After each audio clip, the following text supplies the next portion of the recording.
സാധാരണയായി ക്ഷേത്രങ്ങളിൽ, പ്രത്യേകിച്ചും ക്ഷേത്രങ്ങളിലെ ശ്രീകോവിലിൽ ഭഗവാനോ ഭഗവതിയോ ഇരിക്കുന്ന ശ്രീകോവിലിനകത്ത് പൂജാരിമാരല്ലാതെ സാധാരണക്കാർക്ക് പ്രവേശനമില്ല. അതാണ് എല്ലാ തരത്തിലുള്ള അമ്പലങ്ങളുടെയും ഒരു ആചാരം.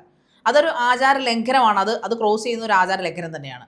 അത്തരത്തിലുള്ളൊരു വാർത്തയാണ് നമ്മുടെ പ്രശസ്തമായ വടക്കുംനാഥ ക്ഷേത്രത്തിൽ നിന്ന് കേൾക്കുന്നത്. എന്താണ് പൗർണമി സംഭവിച്ചത്? അവിടെ കേട്ടായിരുന്നു ആ വാർത്ത? കേട്ടിരുന്നു. അതായത് കഴിഞ്ഞ കുറച്ച് ദിവസം, എക്സാക്ട്ലി പറയുകയാണെങ്കിൽ 2-3 ദിവസങ്ങൾക്ക് മുൻപ് വെളുപ്പിനെയാണ് സംഭവം. ഒരു ഭക്ത, തൃശ്ശൂർ സ്വദേശിനിയാണെന്നാണ് പറയുന്നത്. മലയാളിയാണ്. അവര് നടയിൽ വെക്കാനുള്ള കദളിപ്പഴവും ഒക്കെയായി വന്നു. സാധാരണ രീതിയിൽ നമ്മൾക്ക് എന്തെങ്കിലും വഴിപാടുണ്ട് അല്ലെങ്കിൽ എന്തെങ്കിലും നടയിൽ സമർപ്പിക്കണമെങ്കിൽ നമ്മൾ നേരെ കൊണ്ടുവരുന്നു, നടയിൽ സമർപ്പിക്കുന്നു, മാറി നിന്ന് തൊഴുന്നു, പിന്നീട് വലം വെക്കുന്നു. അങ്ങനെയാണ് സാധാരണഗതിയിൽ ചെയ്യുന്നത്. പക്ഷേ ഇവിടെ ഇവർ ഈ കദളിപ്പഴങ്ങളുമായി നേരെ ശ്രീകോവിലിനുള്ളിലേക്ക് പ്രവേശിക്കുകയായിരുന്നു. ഈ സംഭവം കണ്ടിട്ട് തിരുമേനിയും അല്ലെങ്കിൽ അവിടെ കൂടി നിന്നവർ ജീവനക്കാരും ഒക്കെ ബഹളമുണ്ടാക്കി. പക്ഷേ ബഹളമുണ്ടാക്കിയത് കൊണ്ട് മാത്രം ബോധപൂർവം ചെയ്യുന്ന ഒരു കാര്യം ഇല്ലാതാക്കാൻ ആർക്കും കഴിയില്ലല്ലോ. എന്തായാലും ഈ പറയുന്ന സ്ത്രീ ഉള്ളിലേക്ക് പ്രവേശിച്ചു. അതുമായി ബന്ധപ്പെട്ട് അന്വേഷണമൊക്കെ നടന്നു വരികയാണ്. CCTV അടക്കമുള്ള കാര്യങ്ങൾ പരിശോധിക്കുന്നുണ്ട്. പക്ഷേ നമ്മൾ പറയുന്നത് അതൊന്നുമല്ല. ശരിക്കും പലയിടത്തും കണ്ടു ഭക്ത എന്ന് പറയുന്നു. ഒരു ഭക്ത ശ്രീകോവിലിനുള്ളിൽ പ്രവേശിച്ചുവെന്ന് ഈ വാർത്ത കണ്ട പലരും ഈ ഒരു വാർത്തയുടെ താഴെ കമൻറ്റുകളുമായിട്ട് വന്നു. അവർ അങ്ങനെ ചെയ്തിട്ടുണ്ടെങ്കിൽ തീർച്ചയായിട്ടും അവരൊരു ഭക്തയാവില്ല, ഒരു ഭക്ത ഒരിക്കലും അങ്ങനെ ചെയ്യില്ല എന്ന് പറയുന്നു.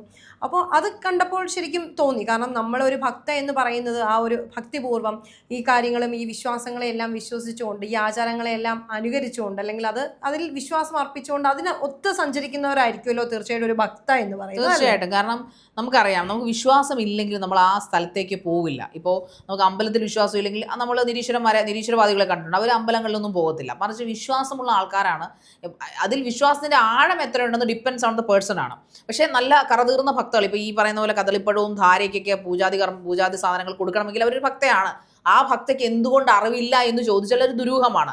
അങ്ങനെ കറതീർന്ന ഭക്തകൾക്ക് ഉറപ്പായിട്ടും അമ്പലത്തിലെ നിയമങ്ങൾ അറിയാൻ തീർച്ചയായിട്ടും സാധിക്കും. അറ്റ്ലീസ്റ്റ് കോമൺ ആയിട്ടുള്ള നിയമങ്ങളാണ് ഇതെല്ലാം. നമ്മളിപ്പോൾ അമ്പലത്തിൽ ചെരുപ്പിട്ട് കയറാൻ പാടില്ല, അതൊരു കോമൺ നിയമമാണ്. ഏതൊരു ആൾക്കാർക്കും സാധാരണക്കാരനും മനസ്സിലാവാനും ഭയങ്കര ഭക്തിയൊന്നും ആവേണ്ട ആവശ്യമില്ല. പിന്നെ കുളിച്ച് ശുദ്ധമായിട്ട് വേണം അമ്പലങ്ങളിൽ ചെല്ലാൻ. നമ്മൾ എവിടെയെങ്കിലും ഇരുന്നിട്ട് കിടന്നുറങ്ങിയിട്ട് കിടക്കപ്പായെന്ന് എഴുന്നേറ്റ് പോയി തൊഴേണ്ട ഒരു സ്ഥലമല്ല അമ്പലമെന്നല്ല. ഏതൊരു ദേവാലയമായാലും നമ്മൾ ഇവൻ ഇവന് മുസ്ലിംസിന്റെ മോസ്കിൽ ഈ നിസ്കരിക്കാൻ പോകുന്ന ആൾക്കാരും എന്തുകൊണ്ടാണ് കൈയും കാലും മുഖവും കൈയും കഴുകിയിട്ടാണ് അവർ കയറുന്നത്? കുളിക്കണമെന്ന് നിർബന്ധമല്ല. പക്ഷെ അങ്ങനെ കാര്യങ്ങൾ ചെയ്ത് വൃത്തിയോടുകൂടി ശുദ്ധമായിട്ട് ചെല്ലേണ്ട ഒരു സ്ഥലമാണ് അമ്പലമോ പള്ളിയോ ഒക്കെ. അവിടെ ഇങ്ങനൊരു കാര്യം എല്ലാ സ്ഥാപനങ്ങൾക്കും ഒരു നിയമങ്ങളുണ്ട്. അതിപ്പോൾ സർക്കാർ ഓഫീസായാലും മന്ത്രിയുടെ ഓഫീസായാലും മുഖ്യമന്ത്രിയുടെ ഓഫീസായാലും എല്ലാവർക്കും നിയമങ്ങളുണ്ട്. ആ നിയമങ്ങളനുസരിച്ച് നമ്മൾ ജീവിക്കുന്നത് അല്ലെങ്കിൽ പാലിക്കുന്നത്. അതേ ക്ഷേത്ര ആചാര മര്യാദകൾ പാലിക്കേണ്ട ഉത്തരവാദിത്തം ഈ ക്ഷേത്രത്തിനകത്ത് പ്രവേശിക്കുന്നവർ, ഭക്തരായിക്കോട്ടെ ടൂറിസ്റ്റുകളായിക്കോട്ടെ ആരും ആയിക്കോട്ടെ. ചില അമ്പലങ്ങളിൽ ഞാൻ കണ്ടിട്ടുണ്ട്, അതായത് പുറത്ത്, കേരളത്തിന് പുറത്ത് അമ്പലങ്ങളിൽ, അതായത് ഈ പൂജ ചെയ്യുന്ന ആരതി ഒഴിയുന്നതും അല്ലെങ്കിൽ ഈ ദീപാരാധന നടത്തുന്നതും ശ്രീകോവിലിൻ്റെ പടങ്ങളൊക്കെ എടുക്കുന്നത് കണ്ടിട്ടുണ്ട്. എന്നാൽ കേരളത്തിൽ അത് നിഷിദ്ധമാണ്. കേരളത്തിൽ ഒരു ശ്രീകോവിലിനും പടം എടുക്കാൻ സമ്മതിക്കില്ല. പുറത്തു നിന്ന് വേണമെങ്കിൽ നമുക്ക് ഷൂട്ട് ചെയ്യാം.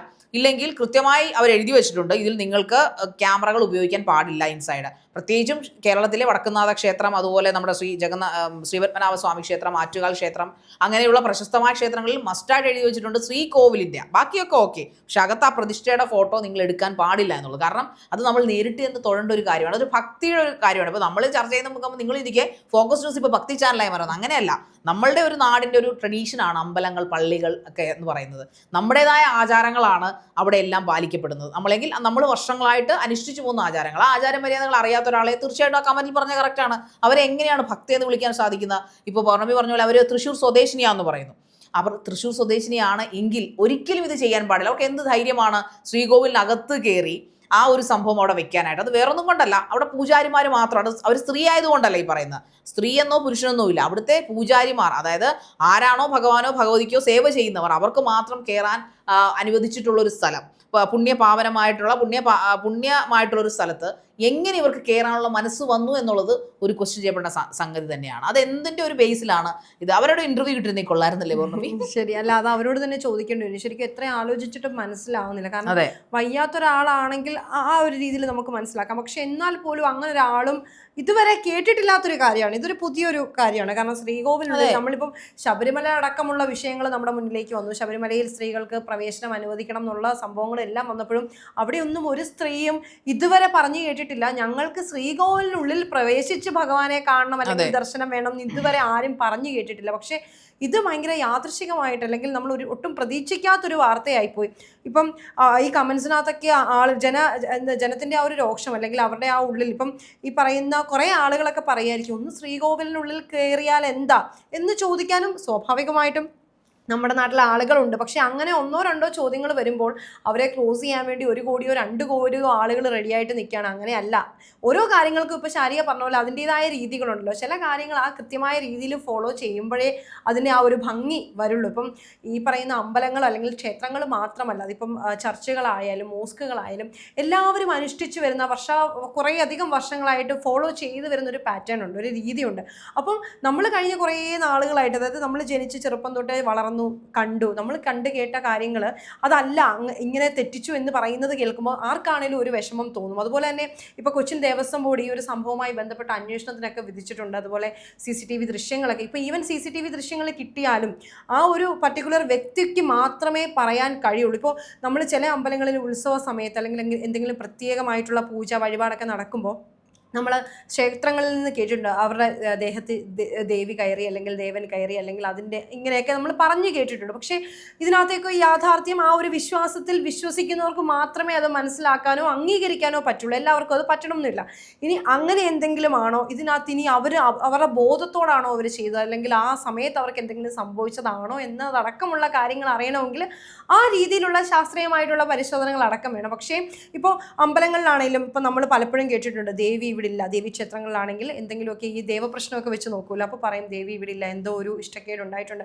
നമ്മൾ മുൻപ് അല്ലെങ്കിൽ നമ്മുടെ നാട്ടിൽ നടക്കുന്ന സംഭവങ്ങളൊക്കെ കാണുമ്പോൾ പലപ്പോഴും നമ്മൾ വിചാരിക്കും ഇതൊക്കെ ശരിയാണോ, ഇതൊക്കെ വെറുതെ അല്ലേ, എന്താ പറയുക സൂപ്പർസ്റ്റിഷ്യസ്, ഇതൊക്കെ എന്തിനാ വിശ്വസിക്കുന്നത് അങ്ങനെയൊക്കെ. പക്ഷേ ചില കാര്യങ്ങൾ അതിനകത്തൊക്കെ സത്യമുണ്ടെന്ന് നമ്മൾ പോലും അറിയാതെ വിശ്വസിക്കാനുള്ള ചില കാര്യങ്ങൾ മുന്നിൽ വന്ന് നിൽക്കുമ്പോൾ നമ്മളടക്കമുള്ള ആളുകൾ അതൊക്കെ വിശ്വസിച്ച് പോവില്ലേ ശാരിക? തീർച്ചയായിട്ടും ഇത് എല്ലാം നമ്മുടെ മനസ്സിൻ്റെ ഒരു കാര്യമാണ്. നമ്മുടെ മനസ്സ് എന്താണോ, മനസ്സിലാണ് ദൈവം കുടികൊള്ളുന്നതെന്ന് പറഞ്ഞു കേട്ടിട്ടില്ലേ? അതാണ് നമ്മൾ വിശ്വസിക്കുന്നതാണ് നമ്മുടെ സത്യം എന്ന് പറയുന്നത്. അപ്പോൾ നമുക്ക് വിശ്വാസമില്ലാത്തൊരാവശ്യം വിട്ടേക്കും, അവരെ നമ്മൾ ഇതിനെ ബാധിക്കുന്നില്ല. പക്ഷേ ഒരു 3 കോടി ജനത എടുത്താൽ അതിലൊരു 2.5 കോടി ജനങ്ങളും വിശ്വാസികളാണ്. അത് ഏത് മതസ്ഥരും ആയിക്കോട്ടെ, ക്രിസ്ത്യനോ മുസ്ലിമോ ഹിന്ദു ആയിക്കോട്ടെ, വിശ്വാസികളാണ്. ഇപ്പോൾ വിശ്വാസികളുടെ എണ്ണം കൂടി. ഇപ്പം ഞാനിപ്പോൾ അമ്പലങ്ങൾക്ക് പോകുമ്പോൾ കാണാറുണ്ട് ന്യൂ ജനറേഷൻ പിള്ളേരൊക്കെ വന്ന് പ്രാർത്ഥിക്കുന്നത്. പണ്ടൊക്കെ ചുമ്മാ കിന്നരിക്കാനായിരുന്നു വന്നുകൊണ്ടിരുന്നത്. എന്ന് വെച്ചാൽ അപ്പുറത്ത് നല്ല സുന്ദരികളായ പെൺപിള്ളേരുണ്ട്, തിരിച്ച് ഓപ്പോസിറ്റ് അങ്ങനെ പെൺപിള്ളേർക്ക് ആമ്പിള്ളേരെ കാണാം. ബട്ട് ഇപ്പം അങ്ങനല്ല, വലിയ ഭക്തിയോടുകൂടി വ്രതമൊക്കെ എടുക്കുന്ന ആമ്പിള്ളേരെ കാണാം.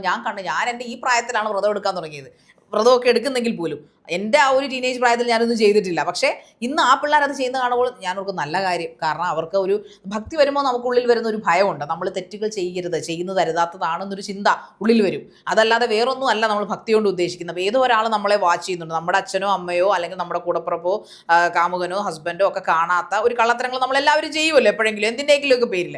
അത് കാണുന്ന ഒരാൾ മേളിലിരിപ്പുണ്ടെന്നൊരു ചിന്ത, ഒരു ഭയം ഈ ഭക്തർക്കുണ്ടാവും. മറ്റുള്ളവർക്ക് എനിക്ക് എങ്ങനെയാണെന്ന് അറിഞ്ഞൂടാ. അപ്പോൾ ആ ഒരു ഡിസിപ്ലിൻ അല്ലെങ്കിൽ ആ ഒരു പോസിറ്റീവിലേക്ക് നമ്മളെ കൊണ്ട് നയിക്കും എന്നാണ് ഞാൻ എപ്പോഴും ഈ ദൈവഭക്തി കൊണ്ട് കരുതിയിരിക്കുന്നത്. അതുകൊണ്ട് തന്നെ ഒരാളോട് ഒരു അവഗണന കാണിക്കുമ്പോൾ വേണ്ട ഇതിൻ്റെ പണി എനിക്ക് കിട്ടും എന്ന് നമ്മളുള്ളൊരു ഉൾഭയം അല്ല, അതൊരു നന്മയായിട്ട് പുറത്തേക്ക് പ്രൊഡ്യൂസ് ചെയ്യുവാണ്. അവിടെ അപ്പോൾ ചിന്തിക്കുമോ അപ്പോൾ ദൈവത്തെ പേടിച്ചിട്ടാണോ? അല്ല, പേടിയല്ല. വേറൊരാളിത് കാണുന്നുണ്ട്, ഇത് ശരിയല്ല എന്നൊരു ചിന്ത ഉള്ളിൽ നിന്ന് ആരോ നമ്മളോട് പറയുന്നൊരു ഫീലാണ് ഒരു ഭക്ത എന്ന നിലയിൽ എനിക്ക് തോന്നാറ്. അപ്പോൾ സ്വാഭാവികമായിട്ടും ശ്രീകോവിൽ അല്ലെങ്കിൽ ഇപ്പോൾ മോസ്കിൽ തന്നെ അനുവാദമില്ലാതെ സ്ത്രീകൾ കടന്നാൽ എന്തായിരിക്കും അവരുടെ അവസ്ഥ? അവർക്കത് വല്ലാത്തൊരു എഫക്റ്റ് അല്ലേ? അവിടുത്തെ ആൾക്കാരത് പക്ഷേ ഇതിലൊരു ദുരൂഹത പറയുന്നത് CCTV ഉണ്ട് മിക്ക അമ്പലങ്ങളിലും ഇന്ന്. പക്ഷേ എന്തുകൊണ്ട് അവിടുത്തെ ഭാരവാഹികൾ എതിർത്തില്ല? അവരെന്തുകൊണ്ട് കണ്ടില്ല? പ്രത്യേകിച്ചും ഈ 5 മണി സമയം എന്ന് പറയുന്നത് അവിടെ എന്താണ് ഒരു പറയുമല്ലോ, രാവിലെ മറ്റേ പള്ളിയുണർത്തലും കാര്യങ്ങളും ഒക്കെ നടത്തുന്നത് ദേവിമാരുടെയും ദേവന്മാരുടെ ആദ്യത്തെ ദർശനമാണ്. അതുകൊണ്ട് തന്നെ ആൾക്കാരെല്ലാവരും അവിടെ കാണും, അമ്പലക്കാർ. അപ്പോൾ അതെന്തുകൊണ്ട് കണ്ടില്ല എന്നൊരു ചോദ്യം അവിടെ വളരെ പ്രസക്തമാണ്. തീർച്ചയായിട്ടും ഇതിൻ്റെ അന്വേഷണം, നല്ല സമഗ്രമായ ഒരു അന്വേഷണം വേണം. അല്ലെങ്കിൽ ഒരു സ്ത്രീക്ക് എങ്ങനെ അതിൽ അങ്ങനെ പടികൾ ചവിട്ടി കയറി ഈ സംഭവങ്ങൾ അവിടെ വെക്കാൻ തോന്നി? കാരണം അവിടെ ആളില്ലാതെ ഒരു ഉച്ച സമയത്തോ ഒന്നുമല്ല, രാവിലെ സമയമെന്ന് പറഞ്ഞു കഴിഞ്ഞാൽ ഈ പറയുന്ന പോലെ ദേവിയോ നട തുറന്ന് കാണുന്ന സമയമായതുകൊണ്ട് അവിടെ പൂജാരിമാരും പരികർമ്മികളും ഒക്കെ ഉണ്ടാവും. അപ്പോൾ ഇതെങ്ങനെ സംഭവിച്ചു എന്നാൽ ക്ഷേത്രം ജീവനക്കാരും ഉത്തരം പറയേണ്ടതുണ്ട് തീർച്ചയായിട്ടും.